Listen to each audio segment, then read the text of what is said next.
네, 반갑습니다.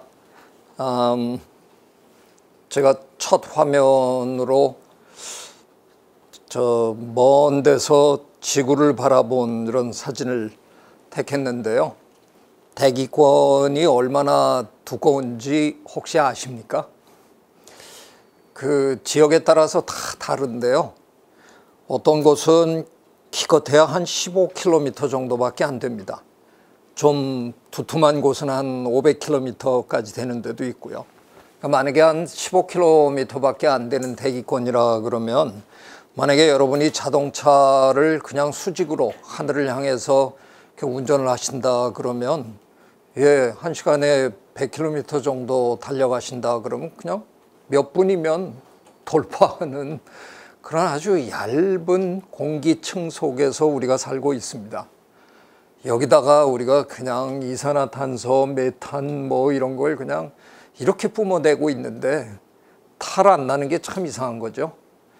드디어 이제 우리가 이런 짓을 우리가 하던 거에 어떻게 보면 되돌려 받는 그런 시간이 된 것 같습니다. 참 많이 힘드시죠? 제가 오늘 아침에도 저 WHO 세계보건기구 웨브사이트에 들어가서 확인해 봤는데 감염자 수가 2억 명을 넘은 지가 이제 한참 됐고요. 사망자 수도 400만 명을 넘어섰습니다. 지금 거의 450만 명 수준인데요. 사실 생각해 보면 한마디로 어처구니 없는 일입니다. 저 같은 생물학자가 이렇게 바라보는 그런 관점에서 얘기를 드리면요. 이게 눈에도 보이지도 않는 놈이고요. 엄밀하게 얘기하면 생물도 아닙니다. 스스로 생명 현상을 영위할 수 있는 그런 메커니즘을 다 갖고 있는 존재도 아닙니다. 톡 까놓고 얘기하면 그냥 유전자 쪼가리입니다. 바이러스라는 놈은. 그래서 자기가 혼자서 증식도 못하고요. 남의 세포 안으로 파고 들어가서 그 세포의 유전체, 지놈 안에 끼어 들어가서 그 지놈이 증식할 때 슬쩍 따라서 복제가 되는, 어떻게 보면 지극히 수동적이고 별 볼 일 없는 놈인데 그런 놈한테 지금 만물의 영장이라고 거들먹거리는 우리가 이렇게 처참하게 당하고 있습니다. 이게 과연 왜 이런 일이 벌어졌을까? 이게 처음이 아니잖아요. 우리나라만 해도 지금 이번 세기에 들어와서 우리 저 코로나 바이러스의 세 번째 지금 당하는 겁니다. 지난번에 2002년, 2003년 이 무렵에 우리 SARS 겪었고요. 그 다음에 메르스 겪었고 이번에 우리가 코로나19를 겪고 있는데요. 이게 전부 다 코로나 바이러스 계열이 일으키는 전염병입니다. 근데 참 신기하게 세 번 다 박쥐로부터 출발했다는 결론이 지금 나와 있습니다.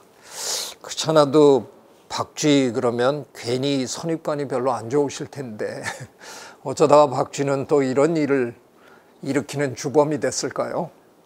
박쥐가 특별히 더러워서? 박쥐가 특별히 사악해서 그런 걸까? 아니요. 저는 어쩌다가 박쥐도 연구해서 논문 제법 여러 편 쓴 박쥐 생물학자이기도 합니다. 시인 나태주 선생님이 그러셨나요? 가까이서 보면 예쁘다고 그렇게 말씀하셨어요. 박쥐 가까이서 보면 정말 예뻐요. 너무너무 예쁘고, 우리 저 박쥐 싫어하시는 분들이 되게 막연하게 가지고 있는 그 혐오의 원인이 뭐냐 하면 드라큘라 때문에 그렇거든요. 드라큘라는 그 저 아일랜드의 작가 브램 스토커가 상상해서 만든 캐릭터입니다.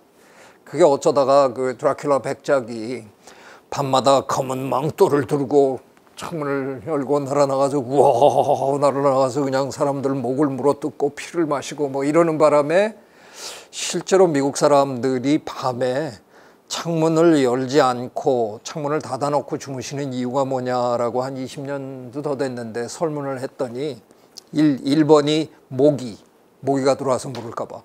너무나 놀랍게도 2번이 박쥐가 들어와서 내 목을 물어뜯을까 봐. 이게 2번이었어요. 진짜 말도 안 된다라고 생각했는데, 뭐냐하면 저희가 지금 지구상에 박쥐가 몇 종이나 있을까 지금까지 저희가 기재한 걸 보면 한 1,400종 조금 넘습니다. 근데 그 1,400종 중에요, 피 빨아먹고 사는 박쥐, 우리가 그걸 흡혈 박쥐, 영어로는 vampire bat라 그러는데, 예, 딱 3종입니다. 나머지 1,400종은요 전부 꽃에서 꿀 빨아먹고 과일 열매 먹고 모기 잡아주고 정말 예쁘고 이롭고 좋은 동물이에요. 근데 어쩌다가 바이러스를 주변의 다른 야생동물한테 옮겨주고 그 바이러스가 또 우리한테 건너오고 이래서 지금 우리가 박쥐를 이렇게 기분 안 좋게 또 바라보게 됐네요. 굉장히 가슴 아픈 뉴스가 들려오는데요. 열대의 몇몇 나라에서는 지금 완전히 뒷북치고 있는 그런 일을 하고 있는데요. 이미 코로나 바이러스는 박쥐를 떠나서 이번의 경우에는 천산갑이라고 부르는 저 마치 언뜻 보면 파충류처럼 보이는 몸이 비늘로 덮여 있는 포유동물입니다. 털이 비늘로 변한 이상한 동물인데 저 동물을 거쳐서 우리한테 왔다고 지금 알려져 있는데 지금은 우리끼리 주고받는 거잖아요. 그래서 그러지 말자고 마스크도 쓰고 손도 열심히 씻고 뭐 거리 두기도 하고 우리가 이러고 있는 거지. 지금 인류 누구가 지금 이 순간 박쥐한테서 바이러스를 옮겨받는 사람이 없는 건데도 지금 열대 몇몇 나라는 박쥐 동굴 소탕 작전을 벌이고 있습니다. 박쥐 동굴을 털어가지고 아주 박쥐들을 그냥 씨를 말리겠다고 그러는데요. 참 그 또한 어처구니 없는 일입니다. 제가 박쥐에 대해서 이렇게 열심히 변호를 해도 지금 아마 제 강연을 듣고 계시는 분들은 안 속는다 아마 이런 굳은 의지를 갖고 계실 텐데 그래서 제가 소개를 하나 하려고 합니다. 정말 박쥐 예쁘다는 게요.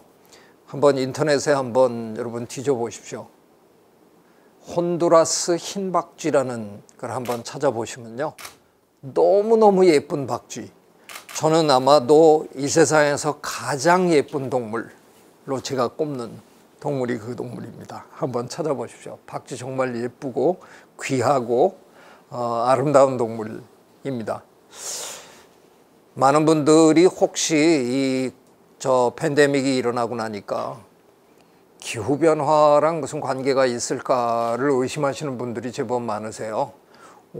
뜻밖이었어요. 저도 그 얘기 들으면서 기후변화의 심각성을 알리느라고 우리가 그동안 굉장히 애를 썼는데 많은 분들이 심각하겠지? 그러면서 평소에 하는 행동을 보면 별로 걱정 안 하는 듯이 사는 것 같아서 저희도 그동안 우리가 계몽하는데 실패했구나 이렇게 생각을 했는데 이런 끔찍한 일이 터지니까 그냥 제일 먼저 나오는 질문 중에 하나가 혹시 이것도 기후변화 때문에 일어난 건 아닐까요? 이렇게 묻는 것 그 자체가 저는 반가웠다 그러면 좀 이상한 표현이지만 우리가 완벽하게 실패한 건 아니구나. 많은 분들이 막연하나마 기후변화가 굉장히 무서운 존재구나 하는 거는 알고 있었구나 하는 그 안도감이 약간 있었습니다. 네, 기후변화가 배후에 있다는 증거들이 나오고 있습니다.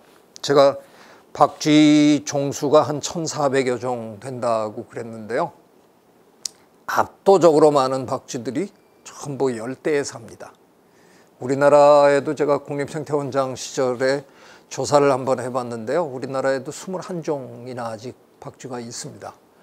옛날 제가 어렸을 때는 처마 밑에도 이렇게 박쥐가 매달려 있고 했는데 지금은 도심에는 별로 박쥐가 없습니다. 언제부턴가 우리가 짓는 건물이 박쥐가 매달릴 공간이 없습니다. 우리 지금 콘크리트로 깎아지른 빌딩을 짓는 바람에 박쥐들이 괜히 도심으로 나왔다 먹을 것도 별로 없는데 또 저녁 되면 숲으로 돌아가야 되니까 그 고생 안 하는 것 같아요. 숲에서 잘 안 나오는 것 같은데 그래도 우리나라에 21종이나 있다는 게 저는 굉장히 고마웠고요. 그 압도적으로 많이 모여 사는 열대에 모여 사는 박쥐들이 근래에 온대지방으로 슬슬 이주하기 시작했다는 겁니다. 금년 초에 영국의 명문대학 케임브리지 대학 연구진이 발표한 논문에 따르면요, 지난 100년 동안 열대박쥐의 분포 변화를 조사를 해봤는데 온대지방 내지는 아열대지방에 그래서 새로운 거점 지역이 몇 군데 도드라지게 생겼다는 겁니다. 그 중에 가장 대표적인 게 어디냐? 중국 남부. 중국 남부 지역으로 지난 100년 동안 열대박쥐 40종 정도가 유입이 됐다는 겁니다. 근데 박쥐 한 종이 대개 지금 조사에 의하면 코로나 바이러스를 둘 아니면 세 종류 그냥 늘상 가지고 삽니다. 그러니까 40종 곱하기 2 하면 80이고요. 곱하기 3 하면 120이잖아요. 그러면 어림잡아서 지난 100년 동안 중국 남부 지역으로 코로나 바이러스가 100종류나 새로운 게 진입했다는 거죠. 그 중에 하나가 이번에 우리를 괴롭히기 시작한 걸 거다. 네, 상당히 근거 있는 이 끔찍한 대재앙이 그 배후에 기후변화가 있었구나 하는 걸 우리가 짐작할 수 있는 그런 연구 결과입니다. 지금 굉장히 힘들어 하시는 여러분에게 제가 이게 드릴 말씀인지는 잘 모르겠는데요. 바이러스는 아무리 끔찍해도 우리 인류를 절멸시키지는 못합니다. 예, 대한민국은 이번에 참 잘했잖아요. 물론 너무너무 힘듭니다만 그래도 정부도 방역하느라고 굉장히 애를 썼고요. 더 중요한 건 우리 국민 한 사람 한 사람이 참 대단하게 우리가 왜 이래야 되는가 하는 거를 명확하게 이해하고 협조하셨잖아요. 미국은 저 바이러스 전파를 좀 막기 위해서 집에서 좀 안 나와 주셨으면 고맙겠습니다. 이렇게 정부가 발표를 하니까 자유를 달라 그리고 총 들고 바깥으로 뛰어나왔어요. 이건 제가 보기에는 그냥 한마디로 무식해서 그런 겁니다. 미국의 민도가 낮아서, 대한민국은 민도가 높은 나라이기 때문에 우리는 다 알아들었어요. 정은경 본부장님이 지금 정은경 청장님이지만 그 왜 작년 초반에 그 차분한 목소리로 나와서 바이러스로 인해서 일어난 질병이고요. 바이러스는 이렇게 전염이 되는 거기 때문에 여러분이 이렇게 해주시면 전염을 많이 막을 수 있을 것 같습니다. 라고 얘기하니까 대한민국 5천만 국민 중에 그걸 못 알아들은 사람이 아무도 없다는 거잖아요. 우리는 전부 알아들었고요. 머리로 딱 이해했고 그대로 행동했고 그래서 지금 전 세계에서 가장 안전한 나라 중에 하나. 물론 이로 인해서 고생하는 많은 분들이 있으시지만 그래도 이 모든 게 다 끝나고 나면 지금 언론들은 막 정부 잘못한다고 여러 가지 비판도 많이 내놓고 그렇지만 아마도 다 끝나고 나면 그래도 결국은 대한민국은 가장 방역을 잘한 나라로 평가받을 수밖에 없을 겁니다. 왜냐하면 끝에 가면 뭐가 제일 중요한 통계 자료로 남을까요? 사망자 수입니다. 네, 사망자 수가 그래도 우리가 가장 낮은 나라입니다. 여러 가지로 어려움이 있고 우리 생활이 많이 무너져 내리고 그래도 우리는 참 잘하고 있는 겁니다. 우리보다 백신 먼저 많이 맞았다고 자랑하는 나라들 우리보다 훨씬 많은 사망자가 이미 생겼고요. 지금도 우리보다 더 많이 죽고 있습니다. 그래서 결과적으로는 우리는 참 잘하고 있는 잘한 나라가 될 텐데요. 만약 우리 정부가 손을 놔버렸다고 칩시다. 우리도 굉장히 위험한 순간이 한 2번 있었거든요. 의료 체계가 무너질 뻔한, 병상이 부족한 이런 상황이 벌어질 수도 있었습니다. 예를 들면 인도 같은 나라를 여러분이 상상해 보시면 되죠. 그냥 인도는 병원에 갈 수도 없고 그래서 그냥 길거리에서 사람들이 죽어나갔습니다. 만약에 우리도 그런 상황이 벌어졌다. 그래서 대한민국 정부가 여러분을 그냥 버렸다고 칩시다. 정부는 더 이상 할 게 없습니다. 각자 도생입니다. 언론에선 우리 정부가 각자 도생을 이미 선언했다 그러는데 그 말도 안 되고요. 우리는 지금 다 최선을 다하고 있는 거고요. 그런데 정말 각자 도생 하라 그래도 끝납니다. 제가 아주 험악하게 얘기할까요? 대한민국 5천만 국민 중에 한 2천만 정도가 죽고 나면 끝납니다. 네, 제가 그냥 험악하게 얘기하는 겁니다. 2천만 정도 죽고 나면요, 그냥 저절로 사람과 사람 사이에 거리가 생겨서요, 사회적 거리가 생겨서 이놈의 바이러스가 능동적인 생물이 아니거든요. 거리만 유지하면 못 가요. 수동적인 존재라서. 그래서 못 옮겨서 더 이상 못 죽입니다. 물론 바이러스가 아니지만 그 옛날 유럽의 흑사병, 패스트도 유럽 인구의 3분의 1밖에 못 죽였습니다. 3분의 1밖에, 이게 무슨 말도 안 되는 표현이지만 왜 나머지 3분의 2는 못 죽였을까? 감염시키지 못해서 못 죽인 겁니다. 네, 그래서 전염병은 우리를 완전히 죽이지는 못합니다. 언젠가 충분히 죽이고 나면 그냥 저절로 끝이 납니다.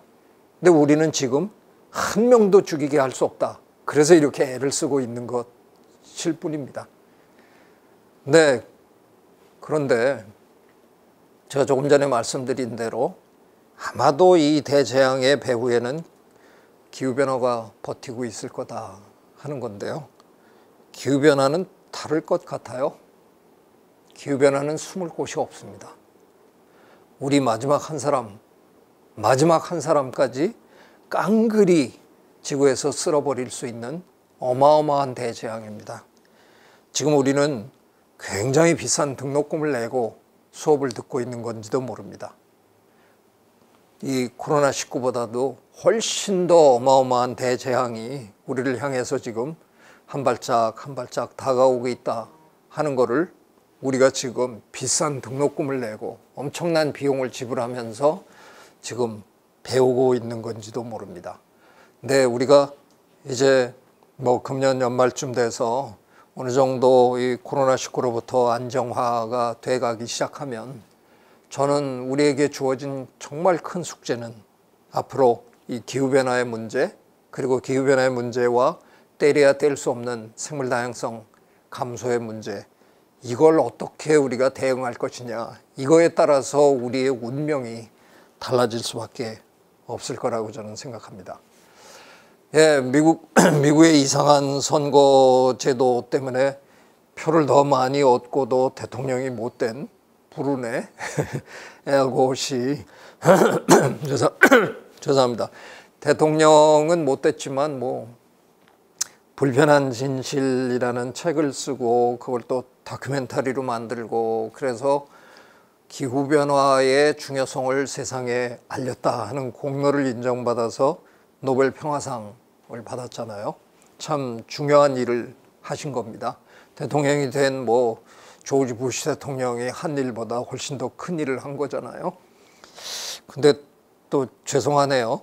제가 얼마 전에 저 화상으로 엘고 씨랑 이렇게 같이 대담하고 하는 그런 프로그램을 진행한 적도 있는데 그때도 제가 은근히 얘기했어요. 참 애 많이 쓰셨는데 결과가 좀 참담하네요. 제가 그렇게 얘기했습니다. 엘고가 불편하다고 얘기한 그때보다 진실은 지금 훨씬 더 불편합니다. 엘고가 우리에게 그렇게 얘기해줬고 우리가 그동안 나름 노력했건만 지금 진실은 엘고가 얘기했던 그 당시보다 훨씬 불편합니다. 저는 그래서 종종 기후변화에 관한 강연을 하면 제목을 이렇게 붙입니다. 아주 불편한 진실과 조금 불편한 삶. 진실은 훨씬 불편해졌고요. 그런데 이 불편한 진실을 이겨내는 방법은 우리 한 사람 한 사람이 우리의 삶을 조금만 불편하게 하는 그게 아마 답일 거다. 뭐 이런 얘기를 제가 열심히 하고 삽니다. 그럼에도 불구하고 우리 주변에는요, 학자들 중에서도 이 기후변화가 거짓이라고 이렇게 주장하는 사람들이 적지 않습니다. 도대체 그분들의 저는 저희가 의심스러워요. 근데 정작 그분들은 우리의 저희가 의심스럽다고. 아유, 죄송합니다. 제가 물 한 잔 잠깐 하겠습니다. 뭐가 걸렸나?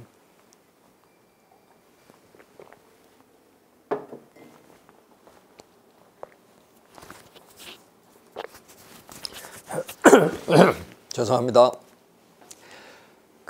저희가 별로 대단하지도 않은 그런 거를 막 세상에다가 가짜 뉴스를 퍼뜨리면서 뭐 연구비를 얻으려 그런다, 뭔가 혜택을 얻으려 그런다, 뭐 이런 얘기하는 분들이 너무 많으신데요. 저는 그분들을 진짜 이해 못 하겠어요. 자료가 이렇게 명확하게 있는데 1880년 이래 우리가 그야말로 기온이나 뭐 이런 기상 환경을 측정한 이래 가장 더운 5해가 2015년부터 2019년이었습니다. 그리고 아마도 금년 여름 우리가 굉장히 더웠잖아요. 내년쯤 또 발표가 되겠죠. 어쩌면 2021년이 역대 가장 더운 해로 기록될지도 모르죠. 지금 우리가 살고 있는 최근 이 몇 년이 우리가 기록해본 이 중에서 가장 더운 때예요. 증거를 뭘 더 내놓으라고 그러시는 겁니까? 네, 정말 안 된 사람들은 이분들이잖아요. 이 투발루라는 남태평양의 나라입니다. 이분들은 자동차도 없고요. 이분들이 뭐 냉난방 시설을 제대로 갖추고 살거나 뭐 이런 것도 아니잖아요. 우리나라나 중국이나 유럽이나 미국 같은 나라가 약간의 더위나 약간의 추위도 못 견디겠다고 편안한 삶을 추구하는 바람에 이분들은 아무 잘못이 없는데 그냥 바닷물이 집으로 이게 계속 들어오고 있는 거예요. 북극 남극에 얼음이 자꾸 녹아서. 그래서 지금 투발루 사람들은 뉴질랜드나 오스트레일리아로 이사가는 지금 그거를 추진하고 있는 거죠. 저분들은 아무 잘못이 없는데 그냥 나라가 없어지는 겁니다. 그냥 자기 나라가 바다 밑으로 잠겨 버리는 거죠. 참 그동안 우리 적어도 입으로는 미안하다고 그러면서 살았어요. 우리가 좀 조신하게 살아야 저분들이 저런 낭패를 안 당할 텐데요. 뭐 이러고 살았어요. 네, 그런데 무슨 일이 벌어졌습니까? 네, 금년 여름 잘 사는 나라인 서유럽, 독일, 벨기에, 네덜란드 이런 나라들이 지금 어마어마한 홍수를 겪었습니다. 남의 나라 일인가요? 우리 작년 여름 역대 최고로 긴 장마를 겪었잖아요. 54일인가 겪었습니다. 제가 지금 무슨 얘기 드리는 거예요? 재앙의 판도가 바뀌고 있습니다. 재앙은 원래 못 사는 나라가 겪는 건 줄 알았습니다. 그러면 잘 사는 나라는 원조도 좀 하고 봉사활동 갑시다. 그리고 가기도 하고 뭐 이랬어요. 근데 지금 판도가 바뀝니다. 코로나가 가장 극적으로 보여줬잖아요. 예전에 그런 유행병 같은 건 저 아프리카나 뭐 이런 못 사는 나라에서 벌어지는 일인 줄 알았잖아요. 이번엔 누가 제일 심하게 당했어요? 미국, 유럽이 제일 심하게 당했습니다. 남의 일이 아니라는 겁니다. 누구는 저지르고 당하는 놈 따로 있고 그럴 줄 알았는데 이제는 그런 구분이 없어졌다는 겁니다.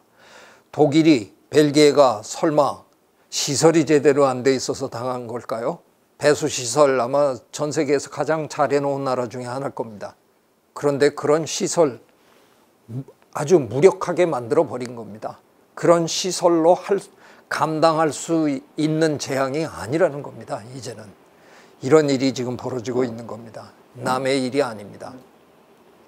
그동안 우리는 지속 가능성이라는 얘기를 참 많이 했습니다. 지속 가능성, 영어로는 sustainability라고 하잖아요. 이걸 아주 그냥 간단하게 설명하면 이거잖아요. 여기 그림에 있는 것처럼 우리 세대가 자연으로부터 누렸던 이 혜택을 다음 세대도 누릴 수 있게 해주자. 그래서 너무 우리가 환경을 파괴하다 보면 다음 세대는 자연으로부터 혜택을 못 누릴 테니까 우리가 좀 우리 삶이 힘들더라도 조심하면서 삽시다. 이렇게 얘기한 거예요. 이게 안 먹혔잖아요. 왜? 나는 내가 얼굴도 한번 못 볼 후손한테 걔를 위해서 내가 내 삶을 좀 이렇게 조심하고 살자. 말은 좋은데 그렇게 합시다라고 서로 얘기는 하는데 실제로 행동에 옮기기는 힘들어요. 왜냐하면 이게 남의 일이니까. 물론 그 남이 내 증손일 수도 있죠. 그래도 뭐 아직도 태어나지도 않은 그놈을 위해서 이러다 보니까 결국은 남이에요. 그래서 우리가 별로 이 개념을 제대로 이행할 수가 없었습니다. 근데요, 그 IPCC라는 기후변화에 관한 협약체가 있잖아요. 거기서 7년이나 8년에 한 번씩 보고서를 내는데 이번 제6차 보고서가 상당히 충격적이어서 뭐 여러분도 언론에서 많이 보셨잖아요. 그 오랫동안 세계 지도자들은 모여가지고 이번 세기 동안 지구의 평균 온도의 상승을 2도 미만으로 어떻게든 잡아보자. 그걸 모여서 허구한 날 논의는 하는데 제대로 돼본 적이 없습니다. 특히 제일 나쁜 나라가 미국이었는데요. 미국은 뭐 최근에 오바마 대통령 빼놓고는 그 이상한 대통령들이 그냥 줄줄이 세계 기후협약 이런 데 협조를 안 하셔가지고 뭐 바로 전에 트럼프 대통령은 아예 파리 협약에서 그냥 탈퇴해 버렸잖아요. 바이든 대통령이 대통령 취임하면서 제일 먼저 만사를 제쳐놓고 제일 먼저 한 게 뭡니까? 파리 협약에 재가입하겠다. 이게 어마어마한 상징성을 지니는 겁니다. 세계 최대의 국가 미국이 우리가 가장 중요하게 생각하는 게 이겁니다라고 전 세계에 공표한 거잖아요. 참 고마운 일이었습니다. 저는 정말 고마운 분이 있습니다. 지금 IPCC의 의장이 누군지 아십니까? 우리나라 이회성 박사님이 의장이십니다. 이회성 박사님이 지금 이끌고 있는데요. 아이고, 제가 제 얘기 좀 해서 죄송한데 제가 어쩌다가 국립생태원장 시절에 세계 생물다양성 협약, 우리가 CBD 이렇게 부르는데요. Convention on Biological Diversity, 여기 멀지 않은 평창에서 저희가 2014년에 당사국 총회를 했었는데 그때 제가 의장으로 추대를 받아서 2016년까지 2년 동안 UN 기구를 운영해 봤는데요. 진짜 못할 짓입니다. 전 세계 모든 나라 대표들의 그 이해관계를 다 맞춰줘야 돼 갖고요. 진짜 죽도 밥도 아닙니다. 이런 그 UN이나 국제기구에서 나오는 발표문 여러분이 한번 영어로 읽어보십시오. 영어가 아닙니다. 정말 누더기 영어입니다. 제가 그게 왜 그런지를 알았습니다. 제가 이제 회의에 가면 저한테는 그 옛날 이상한 요즘 새로 나온 멋있는 폴더블 폰이 아니고요. 옛날 우리 쓰던 동그란 요만한 폰 있죠. 그걸 줘요. 그래서 나 저기 스마트폰이 있다고. 그래도 이거 의장님 갖고 계셔야 됩니다. 내가 왜 갖고 있어요? 그러니까는 주머니에 넣어 갖고 있는데 저녁에 사람들이랑 이렇게 식사도 하고 뭐 이러는데 이게 계속 울려요. 5분 간격으로. 그래서 열어보면 의장님이 승인해 주셔야 이게 내일 저 선언문에 들어간다는 거예요. 근데 무슨 얘기냐? 문장마다 문제가 됩니다. 한 문장 이렇게 딱 쓰면 볼리비아에서 항의를 합니다. 그렇게 하면 우리가 손해다. 그러면 또 고쳐야 돼요. 조금 고쳐놓으면 나이지리아에서 또 뭐라 그럽니다. 또 고쳐요. 그래서 결국은 어떤 문장이 나오냐면요. 기후변화는 이런 데 영향을 줄 것이라고 생각하는 의미를 생각하다가 이렇게 했으면 좋겠다는 그런 바가 어쩌고 저쩌고. 이건 영어가 아니에요. 그냥 무슨 뜻인지 모르게 애매모호하게 아무도 피해를 안 보게 그냥 이렇게 비틀어 가지고 해야 돼 갖고요.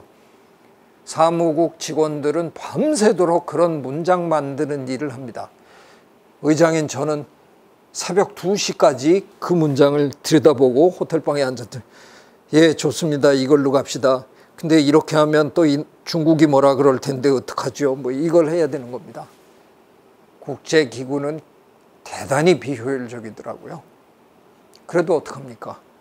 우리에게 어떻게 보면 합의를 볼 수 있는 합의체로 유일한 게 그런 기구이다 보니까 우리는 열심히 노력할 수밖에 없습니다. 리더십이 굉장히 중요한데요.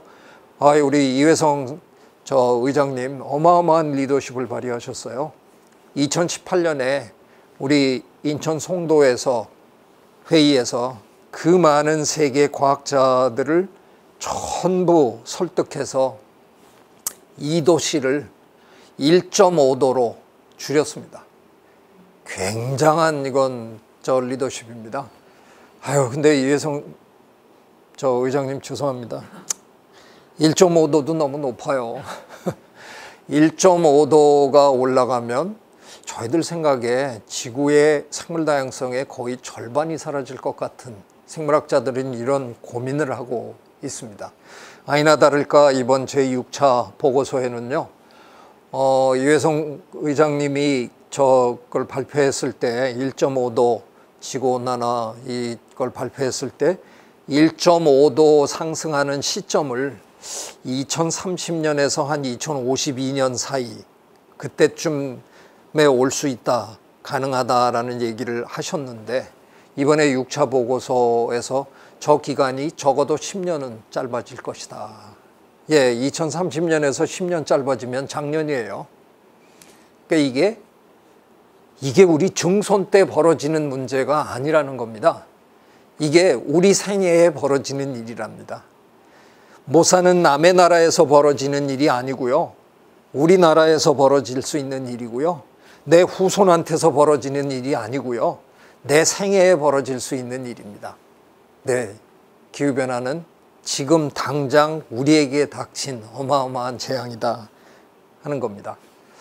저는 천주교인도 아니면서 절더러 지금 지구에 살고 있는 분 중에 가장 존경하는 분이 누구냐 그러면 저는 뭐 1초도 머뭇거림 없이 프란치스코 교황님입니다 이렇게 얘기합니다.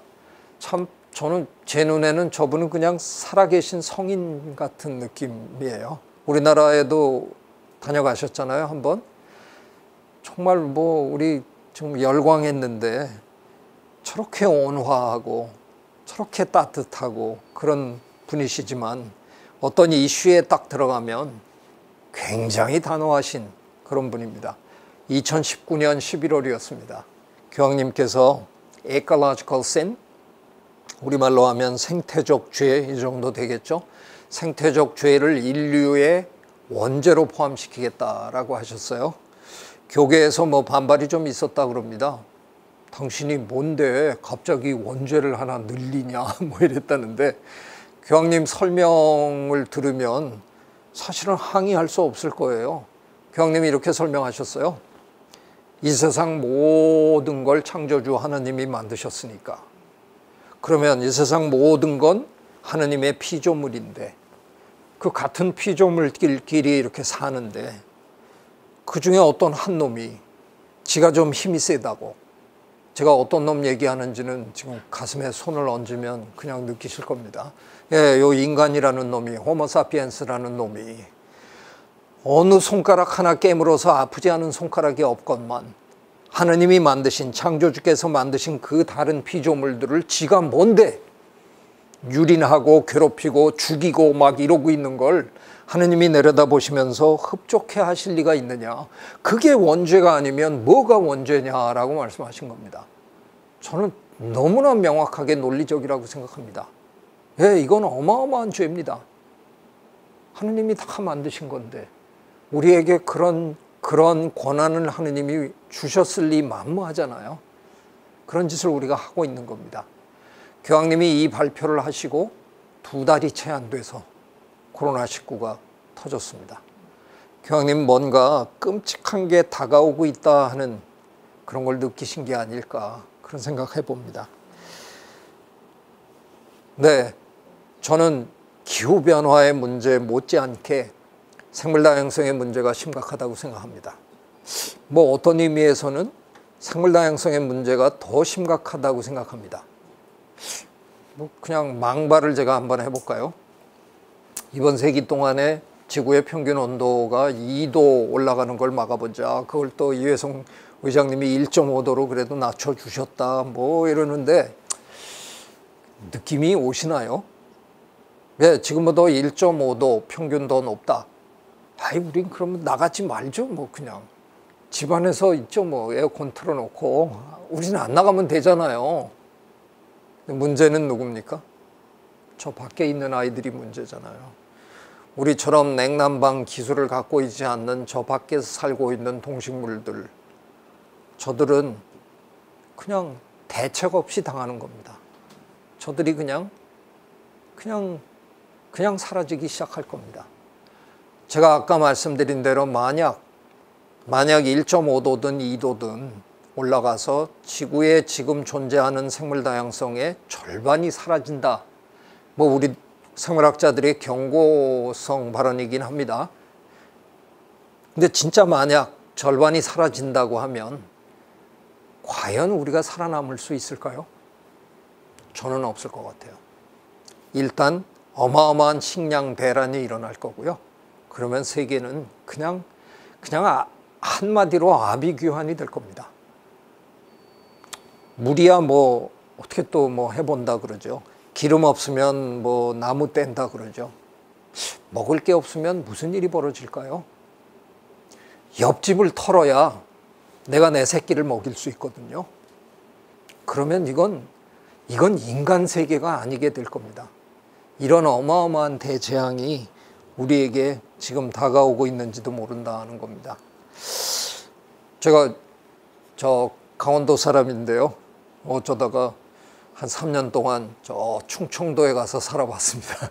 충청남도 서천군에 환경부에서 국립생태원을 만들어 놓고 절더러 초대 원장을 하라고 그래서 아이고 거기 가서 3년을 이렇게 살았네요. 근데 저는 뭐 초대 원장이니까 그래도 이 기관이 앞으로 추구해야 될 여러 가지를 그래서 하여간 참 색다른 경험을 많이 해봤습니다. 뭐 비전도 만들어야 되고요. 뭐 하여간 핵심 가치도 만들어야 되고 뭐 별의별 게 다 있더라고요. 연구는 앞으로 어떤 연구를 하면 좋겠습니까? 이렇게 연구원들이 얘기를 해서 저는 연구를 이렇게 두 가닥으로 한번 해보자라고 제가 잡았습니다. 하나는 기후변화에 관련된 과학 연구를 해야 되는 거고 또 하나는 다양성, 생물 다양성에 관련된 생태학 연구를 해야 되겠다. 그러니까 저는 뭐 제 마음속에서는 아주 또렷합니다. 두 가지 자연에 관해서는 이 두 연구를 함께 끌고 가야 된다. 기후변화와 생물 다양성에 관한 연구를 끌고 가야 된다는 겁니다. 제가 아까 말씀드린 대로 생태원장 시절에 2년 동안 그 CWD 세계 생물 다양성 협약 의장을 하느라고 뭐 하여간 저 나름대로는 애를 많이 썼습니다. 그 생태원장을 끝낼 무렵에 우리나라에서 UNFCCC 세계 기후변화 협약 유엔에 있는 기구가 있죠. 그 기구가 우리나라에서 행사를 한 적이 있어요. 근데 그때 환경부에서 저 기조 강연을 좀 해달라 그래서 제가 한 30분 정도 영어로 강연을 했는데 그러더니 얼마 있다가 UNFCCC에서 저를 챔피언으로 뽑았다고 연락이 왔어요. 그래서 제가 이제 미국서 좀 살다 보니까 미국식 농담을 좀 하는데 이메일로 답장을 권투 은퇴한 지가 언젠데 또 챔피언을 하라 그러냐 뭐 이렇게 답장을 씩 했더니 저쪽에서 하하하 하더니 이제 그게 무슨 소리냐 하는 거를 얘기를 하더라고요. 말하자면 명예대사 위촉이었어요. 근데 용어를 챔피언이라고 하는 바람에 제가 이제 농담을 좀 한 건데 세계에서 4명을 선택을 했더라고요. 필리핀의 여성 국회의원, 환경 문제에 아주 적극적인 국회의원 한 분하고 투발루와 함께 저 바닷물에 지금 잠기고 있는 통가라는 나라의 여성 환경운동가, 그리고 이집트의 사업가인데 굉장히 환경 친화적인 사업을 한다고 그래요. 그분, 그리고 저 이렇게 4명이 뽑혔다 그러는데 제가 나는 왜 뽑혔냐? 다른 분들은 뭔가 뽑힌 이유가 분명해 보이는데 나는 왜 뽑혔냐 그랬더니까 엘고와 아바타를 하면 좋겠다 뭐 이러더라고요. 그래서 UNFCCC가 뭐 1년에도 수차례 여러 지역에서 행사를 하는데 시간만 된다 그러면 언제든지 자기네들이 뭐 비용을 다 댈 테니까 와서 기후변화의 중요성에 대해서 강의를 해달라. 제가 강의하는 걸 듣고 야, 저 사람 시키면 되겠다 이렇게 됐다는 거예요. 그래서 수락을 하고 제일 먼저 강의를 하라고 온 곳이 이집트였는데요. 샤멜 쉐이크라는 곳에서 이제 있었는데 참 색다른 경험을 했습니다. 뭐 지자랑 같이 들릴까 봐 좀 걱정이 됩니다만, 제가 국내에서 어디 가서 강연하고 나면 뭐 사인해달라 뭐 이런 경우가 그래도 가끔은 있거든요. 근데 이날 제 강연이 끝나고 났는데 제 앞에 한 20명 정도가 줄을 섰어요. 그 외교부 환경부 직원들이 한 두어도 왔는데, 와, 교수님의 인기가 여기서도 이집트에서도 장난이 아니네요. 교수님, 나도 이게 지금 무슨 상황인지 이해가 안 된다.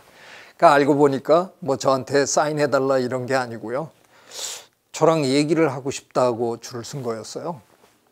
저는 생물학자다 보니까 그동안 생물 다양성, 바이오디버시티 관련 국제기구라든가 뭐 CBD 의장을 했고 국제기구라든가 국제회의에 많이 다닌 거죠.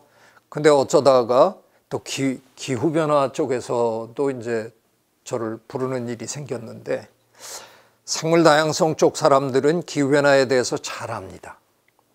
왜냐하면 생물 다양성 감소의 가장 큰 위협 중에 하나가 기후변화이기 때문에 저희들은 기후변화에 대해서 열심히 공부할 수밖에 없습니다. 그래서 잘 알고 있는데요. 이날 제가 놀란 거는, 이날 제가 강연한 그 핵심 주제는 기후변화가 굉장히 심각하긴 한데 어쩌면 기후변화보다 더 시급하게, 더 직접적으로 우리 인류의 존재를 위협할 건 생물 다양성의 감소일 거다. 그런 얘기를 제가 했는데 감동적이었다, 몰랐다, 처음 들었다 이래갖고 제 앞에 줄을 쓴 거예요. 더 얘기해보고 싶다 뭐 이렇게 된 거예요. 네, 그래서 뭐 그 이후로 제 강연 주제는 그냥 정해져 버렸습니다. UNFCCC에서 어디든 가서 이 말씀을 해달라. 그래서 여러 군데를 이제 돌아다녔는데요. 네, 저는 제가 드리는 말씀에 저는 분명히 생각해 볼 여지가 있다고 생각합니다. 그냥 막연하게 지구의 온도가 올라가는 그것만 걱정할 게 아니라는 겁니다. 그걸로 인해서 사라질 생물들에 대한 걱정을 우리가 해야 된다는 겁니다. 그리고 그게 아마도 어쩌면 더 시급한 문제일지도 모르겠다 하는 겁니다. 저는 이런 점에서 이번에 코로나19도 결국은 생물 다양성 문제라고 생각하는 겁니다. 저 경영 쪽에 계신 분이면 다 아시잖아요. 블루오션이라는 개념을 알고 계시죠? 새로운 시장, 새로 열린 시장 뭐 이런 뜻이잖아요. 유럽의 그 유명한 경영대학원 인시아드에 계시는 한국계 교수님이죠. 김위찬 교수님이 만들어낸 개념인데, 이게 새로운 시장이다 보니까 아직 경쟁자가 별로 없어서 대박치기 아주 좋은, 끝내주는 시장, 이거를 우리가 이제 블루오션이라고 그러는 거죠. 저는 바이러스들이 지금 블루오션을 맞았다는 겁니다. 바이러스의 역사에 이런 호황은 걔네들이 처음이에요. 지금 걔네는 장사가 너무 잘 돼서 어쩔 줄을 몰라 하는 겁니다. 제가 구체적으로 한번 설명드려 볼까요? 호모사피엔스, 우리 종이 지구에 탄생한 게 약 25만 년 정도 됐거든요. 근데 우리는 24만 년 동안 진짜 별 볼 일 없는 하찮은 존재였습니다. 저 아프리카 초원에 빌빌거리고 숨어 다니고 하이에나 피해 다니고 뭐 이러던 어디 있는지도 모를 그런 존재였습니다. 그러다가 우리가 농경을 하면서 갑자기 성공한 그런 졸부들인데요. 계산을 한번 해보자는 겁니다. 우리가 농경을 하기 직전으로 돌아가서 우리의 존재감이 어느 정도 될까? 그래서 우리의 인류 집단 전체의 무게를 이제 측정을 하고요. 우리가 이미 기르고 있던 동물들이 있다 그러면 걔네들 무게도 보태보자는 겁니다. 저희가 DNA 조사를 해보니까 저희가 개를 기르기 시작한 건 거의 4만 년 전으로 거슬러 올라갑니다. 고양이도 한 3만 3천, 5천 이 정도. 근데 우리가 농경을 한 건 기껏해야 12,000년 전이니까 이미 그 당시에 우리 주변에 개, 고양이가 있었다는 겁니다. 걔네들 무게까지 다 합해 본들 그 당시 지금으로부터 만여 년 전에 지구에 존재하는 모든 포유동물과 새들 전체의 무게에 우리가 기르던 동물 무게가 차지하는 비율은 1%가 안 됐습니다. 그러니까 우리는 어디 있는지도 눈을 씻고 찾아야 찾을 수 있는 진짜 하찮은 별 볼 일 없는 존재였습니다. 그런데 불과 만여년 만에 지금 이 지구를 우리가 완전히 덮어버렸잖아요. 2021년 8월 현재, 9월 현재 계산을 한번 다시 해보자는 겁니다. 그러면 어떻게 해야 돼요? 인류 무게를 계산해야죠. 78억 마리 곱하기, 아이고 죄송합니다. 제가 동물학자라서 저는 주로 마리수로 세는데 78억 분 곱하기 뭐 한 60kg, 62kg 하면 지금 현재 인류 전체의 무게가 나오겠죠. 거기다가 우리가 기르고 있는 소, 돼지, 오리, 닭, 타조, 메추리 뭐 이런 거 다 합쳐보자는 겁니다. 동물 어떤 동물까지 합칠까에 따라서 약간 계산이 왔다 갔다 하겠죠. 저희들이 계산해 봤더니까요. 지금 이 순간 지구에 존재하는 모든 포유동물과 조류 전체의 무게에 우리가 기르고 있는 가축의 무게가 차지하는 비율이 96 내지 99%입니다. 이런 반전을 일찍이 보신 적이 있으십니까? 우리가 1% 미만이었어요. 그런데 우리를 제외한 나머지 야생동물을 1% 내지 한 2, 3%로 줄여버리고요. 우리가 완벽하게 지구를 뒤덮은 겁니다. 이 어마어마한 생물 다양성의 불균형이 이런 일을 만든 거죠. 뭐요? 야생동물 몸에 편안하게 붙어 살던 바이러스나 박테리아가 자기 숙주가 되게 힘들어 하잖아요. 서식처가 자꾸 줄어들고 사람들이 와서 자꾸 잡아내고 이러니까 나 여기서 못 살 것 같아. 나 아무래도 이사 가야 되겠어. 그래서 이사 가기로 하고 건너뛰어서 내려앉아 보면 거의 99% 호모사피엔스 아니면 호모사피엔스가 기르고 있는 동물. 네, 이미 대한민국은 우리나라만 보셔도 아시잖아요. 지금 뭐 10년째 조류 독감 그냥 연례 행사처럼 우리 겪고 있고요. 예, 지금 산에서 멧돼지 또 사살하고 있고요. 드디어 우리가 죽고 있습니다. 이 어마어마한 생물 다양성의 불균형이 바로잡히지 않는 한, 그러니까 인간의 숫자가 줄어들거나 아니면 저 야생동물들이 사는 숲 공간을 지금보다 훨씬 크게 확보해서 그들이 편안하게 살 수 있게 해주지 않는 한, 이런 유행병은 앞으로 그냥 계속 벌어질 수밖에 없는 상황이다. 그냥 우리가 쪽수가 너무 많아서 이런 일이 그냥 계속 벌어질 거다. 그 얘기밖에는 제가 너무나 명확한 결론이라서 더 할 게 없네요. 생물 다양성의 문제는 이미 이렇게 심각해져 있습니다. 제가 직업은 대학 교수인데요. 저 같은 사람을 논객이라고도 부르잖아요. 제가 신문에 글을 쓰고 사는 사람인데요. 따져보니까 금년이 제가 신문에 글 쓰고 산 지 25년째 되는 해더라고요. 사반세기를 글을 쓰고 살았습니다. 참 지겹도록 많이 썼습니다. 이렇게 많이 쓰다 보니까 제가 별 우스꽝스러운 글도 썼더라고요. 제가 2007년에 신문에다가 철새들을 위한 변호 이런 글을 썼더라고요. 제가 철새들이랑 담소를 나누다가 걔네들이 저한테 변호사 선임이 너무 어렵다고 하소연을 하더라고요. 그래서 나도 자격증은 없는데 내가 노력 좀 해보마. 그리고 제가 쓴 글입니다.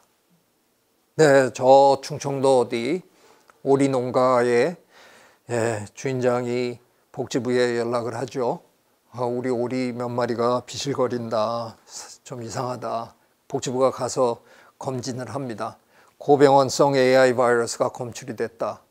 그러면 그 다음 날로 복지부 직원들이 배그의 천사가 돼서 하얀 옷들을 입으시고 오셔가지고는 저 오리 한 마리 한 마리를 정중하게 목숨을 걷어들여야 되는 게 맞는 일일 텐데 시간이 없다는 핑계로 구덩이를 파고 산채로 그 안으로 몰아서 넣어서 매장을 해서 죽여버립니다. 제가 작년 3월에 국회에서 공청회가 있었는데 기조발제를 해달라고 그래서 발제를 하다가 제가 원래 기획한 건 아니었는데 저도 모르게 그냥 툭 튀어나온 말이었는데 시민단체 분들은 환호를 했고요.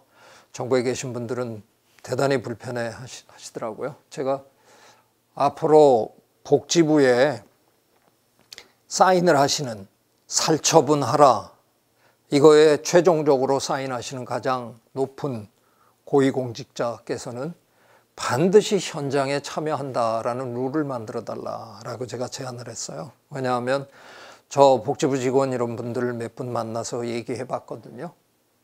잠을 못 주무신답니다. 눈을 감으면 저 구덩이로 빨려 들어가는 그 오리들의 소리가 눈을 감으면 너무 크게 들린답니다. 불면증을 앓고 계세요. 할 필요도 없는 일이고 해서는 안 되는 일인데 높은 양반들은 그냥 살처분해 쓱 사인해버리고 말 거 아니에요. 네, 본인이 직접 하시라는 겁니다. 네, 우리나라가 지금 복지부가 가지고 있는 증거는 이거밖에 없습니다. 천수만에 철새들이 몇 마리 죽었더라.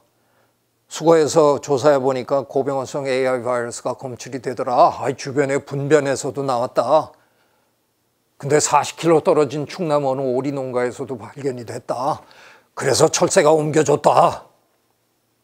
이게 무슨 과학입니까? 저는 도저히 용납할 수 없는 과학입니다. 네, 시베리아에서 고병원성 AI 바이러스에 감염이 된 철새께서 과연 우리나라까지 오실 수 있으실까? 저는 심히 의심합니다. 근데 그분이 천신만고 끝에 우리나라까지 날아오셔서 천수만에 내려앉으셨다고 칩시다. 그분이 무슨 억하심정으로, 무슨 사명감으로 내 기어이 한국에 있는 내 동포 오리들과 내 이 바이러스를 공유하고야 말겠노라 그래서 그 아프신 몸을 이끌고 40km를 또 날아오셔서 오리 농장 안으로 들어오셔서 너희들도 가져봐라. 이게 무슨 가당하기나 한 말입니까? 누가 옮겼어요? 사람이 옮겼고 자동차가 옮겼고 자동차 바퀴가 옮겼습니다. 왜 철새한테? 말도 안 되는 얘기입니다. 철새들은 늘 죽습니다. AI 바이러스로 늘 죽습니다. 하지만 이렇게 완전 몰살당하지 않습니다. 약한 몇 마리가 죽어나가는 거고요. 그 중에 누구는 살아남고 그 빈자리를 강한 자의 후손이 또 메우고 하는 겁니다. 우리 오리 농가에서도 병든 오리만 걸러낼 수 있으면 하고 바라는 겁니다. 그런데 이 문제를 키우기 더 커질까 봐 그냥 저렇게 하는 겁니다. 제가 이런 걸 또 썼습니다. 2019년에. 이번에는 멧돼지를 위한 변호. 네, 우리나라 멧돼지들께서 저게 ASF, 아프리카 돼지열병인데요. 저것도 바이러스 질병인데 북부 아프리카에서 시작한 질병인데 어떻게 감염이 되셔가지고 제가 이해가 안 됩니다. 그래서 제가 그날 국회에서 의원님도 몇 분 계시길래 또 입이 싸가지고 제가 이렇게 또 이상한 소리를 지르고 말았네요. 뭐 의원님들 가끔 언론에 보면 뭐 벤치마킹 하겠다 합시고 외유 다녀오시다가 관광하시다가 들켜가지고 가끔 민망해 하시던데, 제 생각에 아마 우리 저 멧돼지들께서 예산이 남아가지고 우리 피라미드 구경이나 갔다 옵시다 그래갖고 단체로 아마 이집트 구경을 갔나 봐요. 모로코도 가고 튀니지도 가고 그랬다가 감염이 되셔가지고 오셔갖고 가만히 계시지 왜 또 돼지 농장은 시찰을 하셔가지고 다 옮겨주고 그러세요. 이게 무슨 가능한 얘기입니까? 누가 옮겼어요? 비행기가 옮겼고요, 자동차가 옮겼고요, 사람이 옮겼고요, 사료가 옮겼습니다. 멧돼지가 직접 옮긴 게 아니잖아요. 그런데 왜 우리는 산에서 지금 멧돼지를 죽이고 있습니까? 말도 안 되는 겁니다. 누가 잘못한 거예요? 지금 우리가 잘못하고 있습니다. 우리가 지금 기르고 있는 가축은요, 황우석 교수 도움받지도 않았어요. 우리는 알 잘 낳는 닭, 육질이 좋은 오리, 소 뭐 이런 걸 기른답시고 특정한 형질을 가진 품종을 그것만 인위적으로 선택을 수만 세대 했습니다. 그래서 지금 우리가 기르고 있는 가축은요, 거의 복제동물입니다. 유전적 다양성이 싹 결여된 복제동물입니다. 그러니 한 마리만 걸리면 옆에 놈이 유전적으로 똑같으니까 걸릴 확률이 굉장히 높은 거죠. 그리고 평소에 우리는 이들에게 절대로 사회적 거리 두기를 허용하지 않습니다. 다닥다닥 붙여서 공장식 사육을 하고 있습니다. 그러니 한 놈이 걸리면 옆에 놈이 걸리는 거죠. 우리가 기르는 방식에 문제가 있는 거지 야생동물이 문제가 있는 게 아닙니다. 저는 이거 정말 이제 멈췄으면 좋겠다 하는 겁니다. 이게 결국은 다양성의 문제거든요. 네, 과학에 조금 관심이 있으신 분이면 읽어보셨을 이기적 유전자, 리처드 호킨스가 온전히 자기의 이론을 책으로 썼다기보다는 다윈 이래 가장 위대한 생물학자로 칭송받던 윌리엄 해밀턴 교수님의 그 어려운 논문 내용을 일반인도 읽기 쉽게 해설한 부분이 많거든요. 네, 뭐 그냥 개인적인 얘기 하나 하면 저는 미국 유학을 가서 펜실베니아 주립대학에서 석사를 마치면서 그 당시 해밀턴 교수님이 미시간 대학에 계셨거든요. 해밀턴 교수님의 박사학위 제자가 되기로 하고 다 준비해 놓고 짐 싸고 있는데 영국 왕립학회에 추대를 받으셔서 영국으로 옥스퍼드로 가시는 바람에 못 따라갔습니다. 너무 아쉬운데 선생님은 논문이 거의 다 수학이 많이 들어간 그런 논문을 쓰셔서 일반인이 잘 못 읽는 건데 수학만 잘하신 게 아니고요. 문학을 굉장히 좋아하셨어요. 그래서 유작 소설도 하나 남겨 놓으셨더라고요. 뒤에 정리를 하다 보니까 나오던데 선생님은 그래서 그 어려운 과학 논문 안에 정말 기가 막힌 그 문학적 표현들을 그냥 거침없이 쓰셨어요. 그 중에 한 문장 제가 여기 가져왔는데요. Nature abhors pure stands 이렇게 쓰셨는데요. 저는 이걸 자연은 순수를 혐오한다 이렇게 한번 번역해 봤습니다. 우리는 자연이 순수한 곳이라고 배웠는데 자연이 순수를 혐오하다니 이건 또 무슨 이상한 소리야. 여기서 순수는 다양성이 쏙 빠져가지고 그냥 뭐 하나 남은 거 그거를 순수라고 빈정대는 어떤 그런 느낌인 거죠. 자연은 순수를 혐오합니다. 그 얘기는 뭐냐? 자연은 절대로 순수해지지 않는다는 겁니다. 시간이 있으면 자연은 끊임없이 계속해서 다양화합니다. 여러분 지금 듣고 계시잖아요.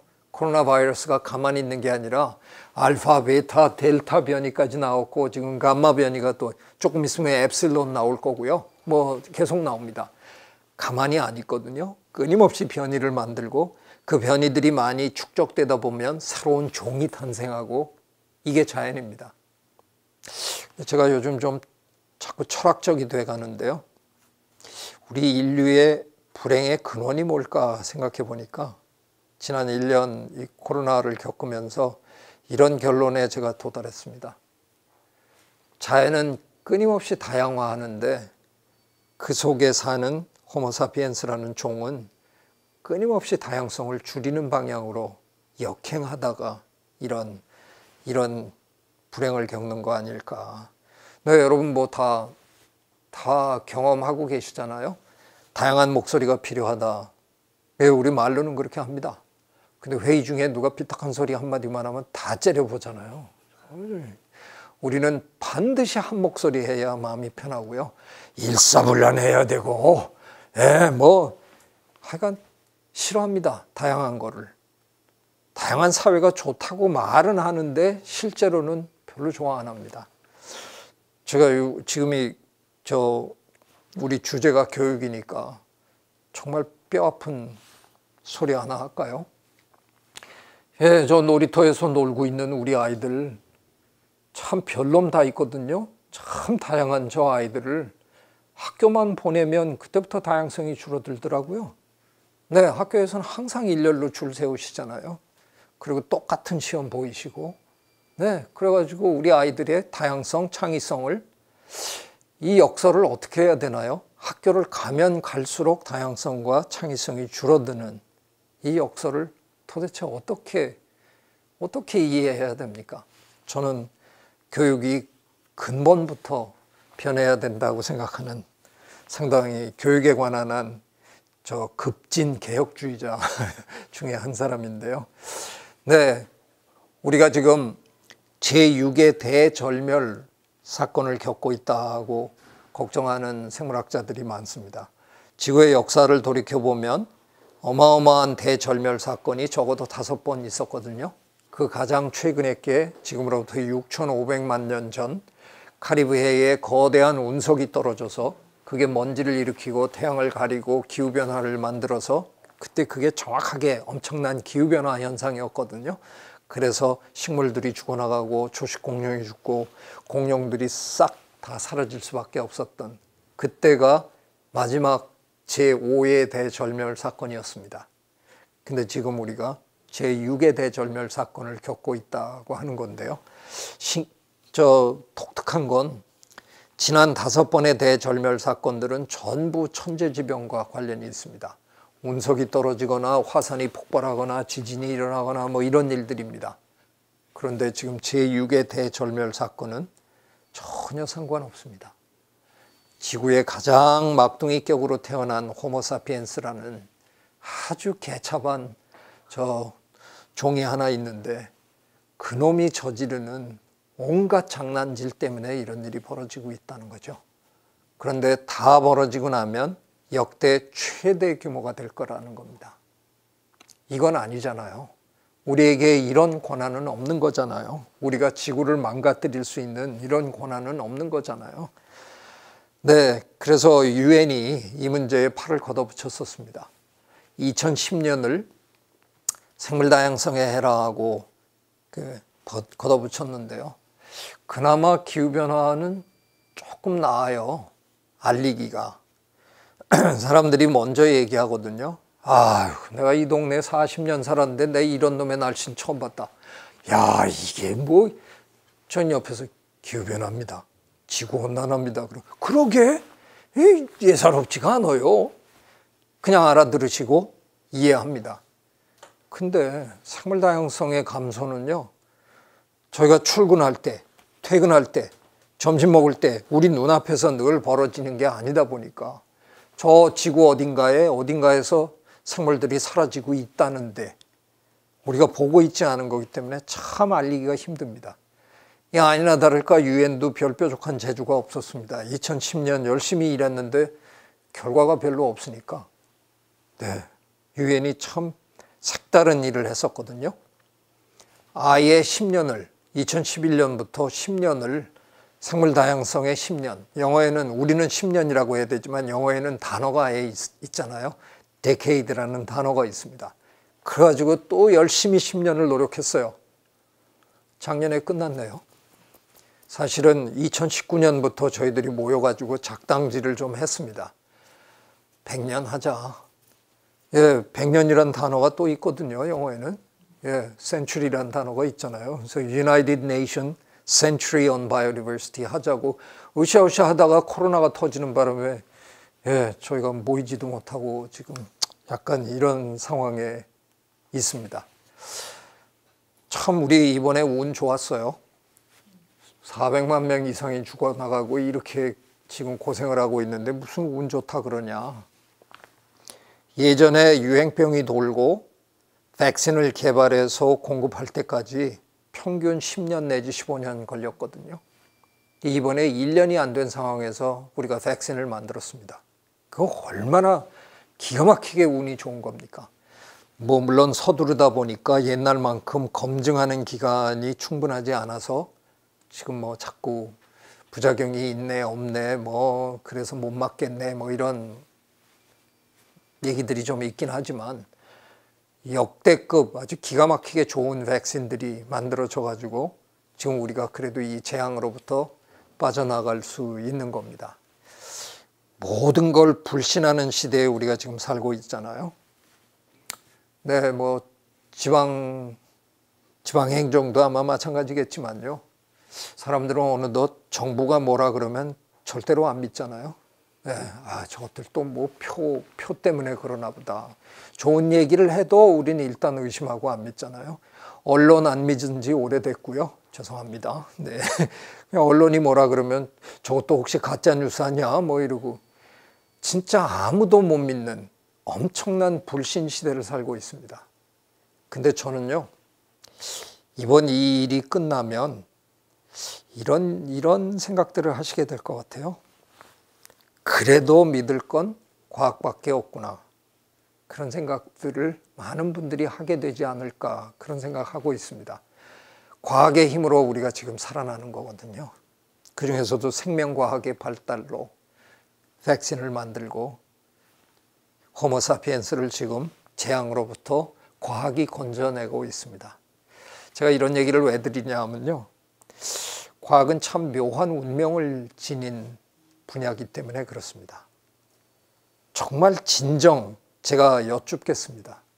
과학 없이 살 수 있으실까요? 절대로 못 사십니다. 지금 우리 인류 사회에서 과학의 존재가 사라지면요, 그냥 인류는 그냥 다 죽습니다.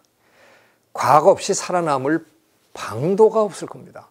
그런데 너무나 많은 분들은요, 과학의 소중함을 이렇게 얘기하기보다는 과학 흉보기 바쁘십니다. 과학 때문에 인성이 망가졌다, 뭐 어쩌다 저쩌다 그냥.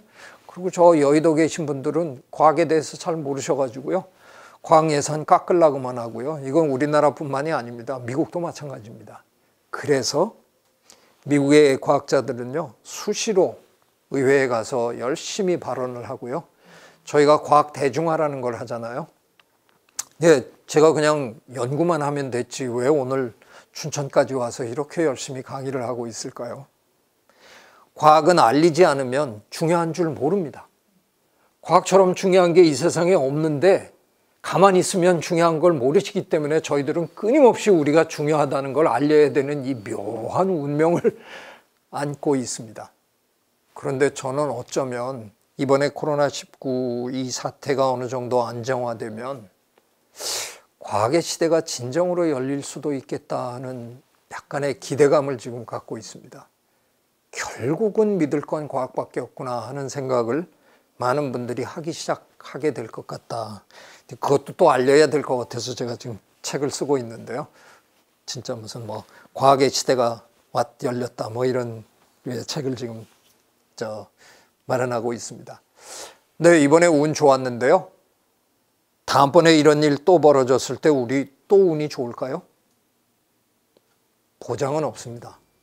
근데 운이 좋다고 그래도 한 1년 만에 또 만든다 그래도 그동안에 한 500만 명 또 죽을 거잖아요. 그리고 경제는 완전히 또 바닥을 한번 쳐야 되고. 그래서 제가 실험실에서 만드는 이 백신, 이게 정답은 아니라는 겁니다. 그게 우리를 궁극적으로 구해내긴 하겠지만 그것만 기다리고 있을 수는 없다는 겁니다. 그래서 제가 백신을 2개를 따로 만들었습니다. 행동 백신, 생태 백신 이렇게 만들었습니다.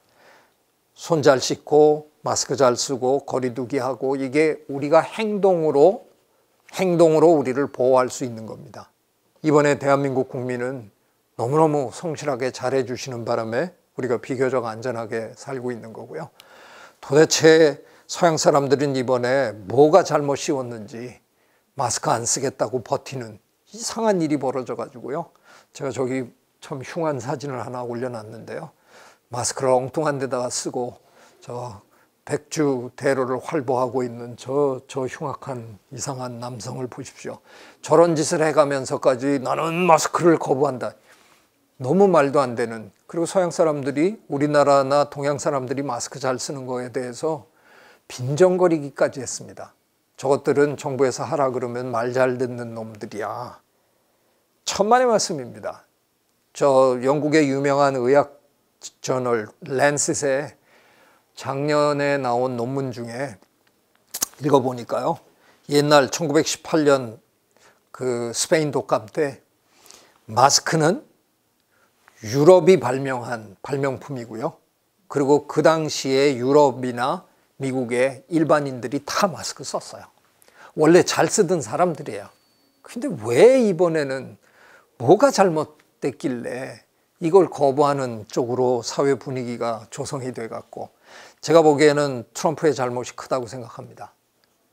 이상한 국가 지도자가 이상한 소리를 찍찍 해대는 바람에 아마 그런 일이 있었던 것 같은 생각이 듭니다.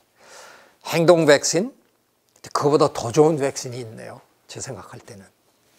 자연계에서 우리 인간계로 나쁜 바이러스가 건너오지 못하게 막으면 되잖아요. 그런 바이러스는 야생동물들끼리 그냥 갖고 있도록 내버려 두면 되는 거 아니에요? 이게 무슨 얘기입니까? 자연을 보호하자는 겁니다. 그죠? 제가 얼마 전에 해외 어떤 매체에서 저를 이것 때문에 기가 막힌 이게 뭐 제가 세계에서 최초로 이런 개념을 소개한 사람이라고 뭐 저를 인터뷰를 하던데 제가 인터뷰하다 말고 생태 백신이라는 개념을 인류 최초로 말한 사람이 내가 아니다. 그랬더니 그러냐고. 누가 당신보다 먼저 이런 얘기를 했느냐. 그래서 내가 그게 아니라 여러분은 그동안 귀에 못이 박히도록 들었다. 제인 구달 선생님, 서 데이비드 애튼버러, 에드 윌슨 이런 분들이 자연을 보호합시다. 자연을 보호하는 게 궁극적으로 더 큰 도움이 될 겁니다. 이렇게 끊임없이 수십 년 동안 부르짖었는데 이리를 듣고 이리로 흘리다가 이렇게 이런 대재앙을 겪게 된 겁니다. 제가 자연보호라는 말을 생태 백신이라고 바꿉니다. 그런데 제가 바꾸는 순간 이제 달라져야 한다는 겁니다.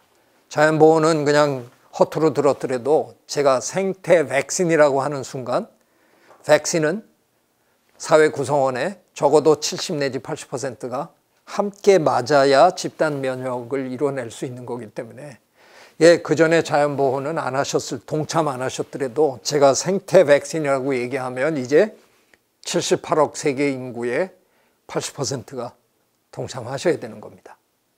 그러면 저는 앞으로 이런 일은 원천적으로 벌어지지 않을 수 있다는 겁니다. 아까 제가 생물 다양성의 불균형이 바로잡히지 않는 한 우리는 이런 일을 앞으로 자주 겪을 수밖에 없다라고 얘기를 드렸지만 생태 백신으로 전 인류가 접종을 마치면 이런 일은 앞으로 절대로 일어나지 않는 거죠. 그냥 저 자연 생태계에 있는 것들은 그들끼리 편안하게 사는 거고요. 우리가 그들을 쑤셔가지고 그들이 갖고 있는 병원균을 우리가 구태여 얻을 이유가 전혀 없는 거잖아요. 이걸 왜 안 하십니까? 저는 이제 진짜 동참해 주셨으면 좋겠다는 겁니다.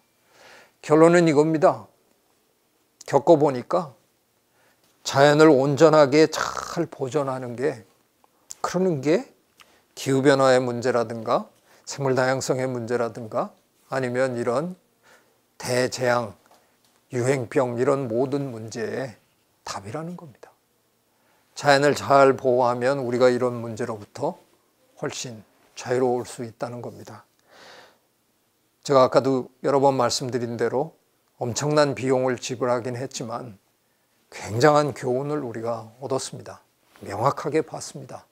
네, 이렇게 고생을 해놓고 분명하게 가르쳐 줬는데도 자연이 더 노골적으로 얘기할까요? 바이러스가 우리에게 분명하게 가르쳐 줬는데도 그걸 이행하지 못한다. 그럼 참 너무 섭섭하다고 생각합니다. 저는 그래서 이런 책을 썼네요. 제가 최근에 세계적인 대석학들이 문명의 대전환기를 맞고 있다라는 얘기를 이구동성으로 하더라고요. 근데 그분들의 얘기를 들어보고 책을 읽어보고 해도 조금 구체적으로 뭘 하라는 거냐는 게 조금 부족해 보였어요. 그래서 제가 구체적으로 이렇게 합시다라는 책을 쓴 겁니다. 우리 인류는 언어적 전환, linguistic turn도 겪었고요. cultural turn 하면 문화적 전환, 몇 번의 전환을 겪었는데요. 지금도 뭐 기술의 전환, 뭐 로봇의 전환, 뭐 정보의 전환, 뭐 얘기하는 분들이 많습니다. 저 감히 이렇게 얘기하렵니다. 그런 게 다 무슨 소용이 있을까요? 이제 죽고 사는 문제에 우리가 부닥쳤습니다. 우리의 존재 자체가 위협받기 시작했습니다. 이런 상황에서 저는 우리에게 주어진 유일한 전환은 생태적 전환이라고 생각합니다. 자연 생태계와 우리와의 관계를 재정립하지 않는 한, 그 관계를 제대로 만들지 않는 한 앞으로 우리는 이런 끔찍한 재앙을 끊임없이 겪으면서 살 수밖에 없을 겁니다. 어쩌면 어느 미래학자가 악담한 것처럼 인류는 영원히 마스크를 못 벗을 것이다. 그럴 수도 있는 겁니다. 그런 세상을 우리가 원하는 게 아니라면 저는 우리가 해야 되는 일은 너무나 명확하다고 생각합니다. 그래서 호모사피엔스라고 스스로를 현명한 인간 이러고 자화자찬하는 짓 이제 멈추고 다른 생명과 이 지구를 공유하겠다라는 마음으로 호모 심비우스, 공생인으로 거듭나자 하는 말씀을 제가 드리는 겁니다. 이런 것들을 과연 우리가 어떻게 만들어가야 될까 하는 걸 고민해 보자는 겁니다. 그동안 우리가 많이 써먹던 아프리카 속담이거든요. 빨리 가려면 혼자 가도 되지만 멀리 가려면 함께 가야 된다. 많이 떠들었는데 이게 무슨 뜻인지 제대로 알고 떠들었나 싶어요. 근데 우리가 이번에 확실하게 봤습니다. 그 옛날 우리가 백신을 만들어 놓고 누가 먼저 맞을까를 논의해 본 적이 없거든요. 권력이 있는 자, 돈 있는 자가 맞고 못 맞는 사람 죽고 이렇게 살았습니다. 이번에 놀라운 일을 우리 인류가 하고 있잖아요. 누가 먼저 맞을까를 논의하기 시작했습니다. 요양원에 모여 계시는 그분들을 먼저 맞춰드려야 되겠다. 사람을 많이 상대하는 의료진, 선생님들 먼저 맞는 게 좋겠다. 이런 얘기를 우리가 시작했다는 것 자체가 저는 어마어마한 진보라고 생각합니다. 우리 사회에 권력과도 상관없고요. 소득과도 상관없고요. 우리 사회의 모든 계층이 바이러스로부터 자유로워지지 않는 한 우리 사회는 절대로 정상으로 되돌아갈 수 없다는 거 분명하게 우리가 봤습니다. 함께 가는 세상이라는 걸 바이러스가 우리에게 너무나 명확하게 가르쳐 줬습니다. 희망이 있습니다. 행동경제학이라는 분야가 있거든요. 그 분야 사람들이 지난 몇십 년 동안 세계 여러 곳에서 연구를 해보니까 기본적으로 우리 인간 사회에는 세 종류의 사람이 있답니다. 우리 이태석 신부님 같이 남을 위해서 사는 이타적 인간. 그런가 하면 모든 일을 지 이속만 챙기는 짓 하는 저 아주 나쁜 더러운 이기적 저런 존재들. 그리고 나머지는 영어로는 reciprocating이라는데 우리말로 제가 보응적 인간이라고 했는데요. 돈을 더 주는 것도 아닌데도 저 코로나 환자들 돌보겠다라고 자원해서 가서 봉사하고 계시는 우리 간호사 선생님들, 의료진들, 우리 중에 어떤 분들은 아주 오지랖 넓은 분들 계시잖아요. 저런 놈이 그냥 그냥 무임승차하는 거 나 진짜 못 봐준다. 그래서 당신의 시간과 돈까지 투자해서 기어코 응징하러 다니는 이런 분도 계시잖아요. 투표, 나 한 사람 투표 안 한다고 세상이 달라지겠어? 그런데 우리 마스크 쓰고 줄 서서 사회적 거리 두기 하면서 들어가서 또 비닐 장갑 끼고 우리 투표했어요. 모두를 위해서 조금 불편하지만 기꺼이 한 표를 행사하겠다라고 하는 우리들. 이런 사람들이 보응적 인간입니다. 놀라운 거는요. 세계 각처에서 연구를 해보니까 이기적 인간은 몇 분 안 된대요. 그건 놀라운 일이 아닙니다. 이태석 신부님 같은 분이 그렇게 많겠습니까? 진짜 놀라운 건 뭐냐면 저런 아주 이기적인 전 나쁜 놈의 자식들이 그렇게 많지 않더라는 겁니다. 한 집단의 한 5분의 1, 아무리 많아도 3분의 1을 넘지 않더라는 겁니다. 그러면 나머지 5분의 4 혹은 3분의 2는 다 보응적 인간입니다. 여러분과 저 같은 사람. 평소에는 내 거 챙기면서 살아요. 그런데 태안 앞바다에 기름이 흘렀다 그러니까 휴가 반납하고 걸레 들고 우리가 달려갔어요. 우리가 그런 사람들입니다. 세상에는 그런 사람들이 제일 많다는 겁니다. 이런 사람들이 제대로 살아갈 수 있게 사회 제도를 자꾸 우리가 개선해 가면 된다는 겁니다. 저는 코로나를 통해서도 이런 면들을 많이 봤습니다. 우리에게는 희망이 있다고 생각합니다. 저는 오래전에 이런 제목의 책을 쓴 적도 있습니다. 손잡지 않고 살아남은 생명은 없다. 그동안 저희 생물학자들의 죄가 좀 있습니다. 저희들이 자연을 너무 험악한 곳으로 자꾸 가르쳤네요. 근데 지난 한 20년 저희가 자연을 더 세밀하게 들여다보니까요. 물론 경쟁은 불가피한 거지만 그 경쟁에서 이기는 방법이 내 주변에 있는 모두를 짓밟고 죽이고 이러고 내가 살아남는 게 아니라 누군가와 손을 잡고 누군가와 협동함으로써 같이 살아남는, 이게 진정한 자연의 모습이더라고요. 저도 평생 자연을 관찰하면서 제가 결론으로 내세운 게 이겁니다. 우리 같이 가야 됩니다. 저는 이런 가치관을 우리 자라나는 아이들에게 심어줘야 되지 않을까 싶어서 제가 지금 강릉의 운산분교라는 곳에 가서요, 한 달에 한 번씩 가서 한 40명밖에 안 되는 저 작은 학교에 가서 아이들이랑 저희 가서 생태적 전환이란 그리고 분필로 뭐 이렇게 쓰고 가르치지 않습니다. 그냥 저 아이들이랑 논에 나가서 같이 놀고요, 뒷산에 올라가서 같이 이것저것 들여다보면서 자연을 관찰하다 보면 저절로 생명의 소중함에 대해서 알게 되고요, 그거에 대해서 보다 깊이 알려고 하면 다시 저 교실로 들어와서 또 이것저것 살펴보고 그러면서 지금 하고 있습니다. 제가 요즘 그 영화 대목, 그거를 많이 쓰고 삽니다. 무엇이 중헌디? 이 얘기를 많이 하고 삽니다. 국영수만 배우는 게 중요할까요?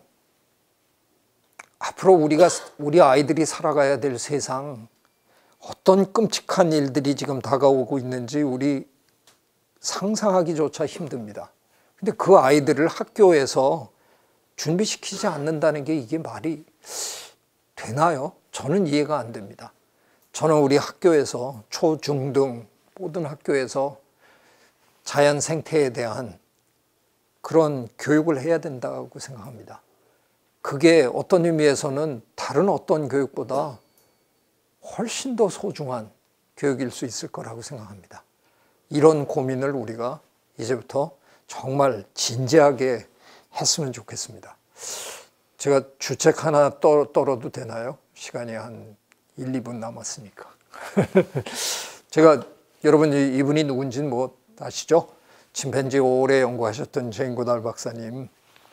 고달 박사님이랑 저 재단을 같이 만들었거든요. 생명다양성 재단. 제가 지금 대표를 하고 있는데 뭐 이런 코로나 이런 상황에서도 생명의 소중함을 알리고 뭐 이런 좋은 일을 하려고 만들었는데 운영이 너무 힘듭니다. 이게 뭐 후원이 있어야 이걸 운영을 하는데 그야말로 같이 일하는 친구들 월급이라도 줘야 되는데 지금 문 닫을 상황에 거의 와가는데, 네, 그래서 저 생명다양성 재단 이렇게 치고 들어가시면 후원하실 수 있거든요. 조금씩 뭐 얼마 안 되는 돈이라도 이렇게 뭐 정기적으로나 뭐 이렇게 후원해 주시면 제가 좋은 일 하겠습니다. 근데 참 이 말 하면서 낯이 뜨겁네요. 제가 칼만 안 들었지 강도잖아요. 백주대낮에 돈 내놔 이러고 있는 거잖아요. 네, 그래서 그 말 하기가 너무 힘든데 돈 내기 싫으시면요, 제가 어쩌다가 유튜버가 됐습니다. 별 고백을 다 하네. 어느 분의 꼬드김에 잘못 넘어가 가지고요, 제가 재단 운영이 힘들다 그랬더니 저 교수님 그저 유튜브 해갖고 거기서 돈 벌어서 재단을 운영하면 된다고. 그 꼬드김에 잘못 넘어가 갖고 제가 최재천의 아마존이라는 유튜브 채널을 개설을 하고 지금 벌써 7, 8개월 하고 있습니다. 네, 그래도 뭐 주변에서 재밌다고 유익하다고 얘기해 주시네요. 지금 거의 한 구독자 수가 한 1만 한 6천 육박하고 있습니다.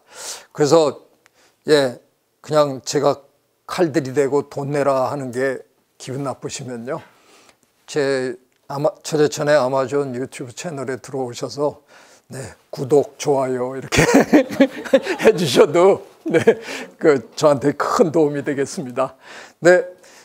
오랜 시간 이렇게 경청해 주셔서 대단히 고맙습니다. 저 인상 마치도록 하겠습니다.